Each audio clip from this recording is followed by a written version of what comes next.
అసలే వానలు దంచి కొడుతున్నాయి. అంటే వాతావరణం వోళ్ళు వానలు పడతాయని చెప్పిన టైంలో కాకుండా వాడికి ఇష్టం ఉన్న టైంలో వానలు పడుతున్నాయి. వానలు పడ్డ టైంలో రోడ్ల మీద నీళ్లు పండుకొని ఉంటున్నాయి. రోడ్లేమో తడిగుంటాయి.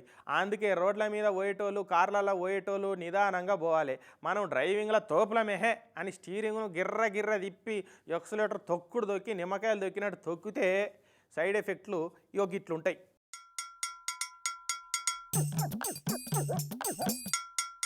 అబ్బా! సావు తప్పి కారుకు సొట్టవడుడంటే ఇదేనేమో చూస్తుర్రా రోడ్ల మీద పోవాల్సిన కారు కాలువలున్నది.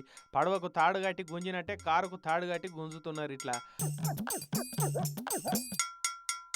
పడవంత కారు కదా అని నీళ్ళల్లో పడవ లెక్కనే పోతదనుకున్నాడా ఎట్లా?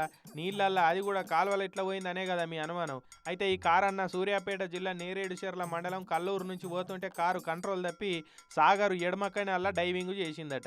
ఇక ఈ కారు నడుపుతున్న అన్నకు ఇంకా కారు స్టీరింగ్ పట్టే బాకి బాగానే ఉన్నది. జప్పన నీళ్ళకెళ్ళి దుంకి ఒడ్డు మీద చేరిండు. కారు మాత్రం కాలువల మునకలేసింది. ఇక చుట్టుముట్టున్నోళ్ళకి చెప్తే అందులో గజ ఈతగాళ్ళు వచ్చి కారుకు తాడు కట్టి ఒడ్డుకు గుంజుకొచ్చిర్రు ఇట్లా. కారు కాలువల నిండా మునకలేసింది కాబట్టి ఇక అది పనికొచ్చుడు కష్టమే అనిపిస్తున్నది. ఇన్సూరెన్స్ ఉంటే ఏమైనా బచాయించినట్టు, లేదంటే తూర్పుకు తిరిగి దండం పెట్టుకునుడే అవుతుంది. గిసోంటివి కావద్దంటే కాలువ ఒడ్డుల మీదకి వెళ్ళి పోయినప్పుడు, తడి రోడ్ల మీద పోయినప్పుడు జర కంట్రోల్ అయ్యే స్పీడ్లో పోవాలి.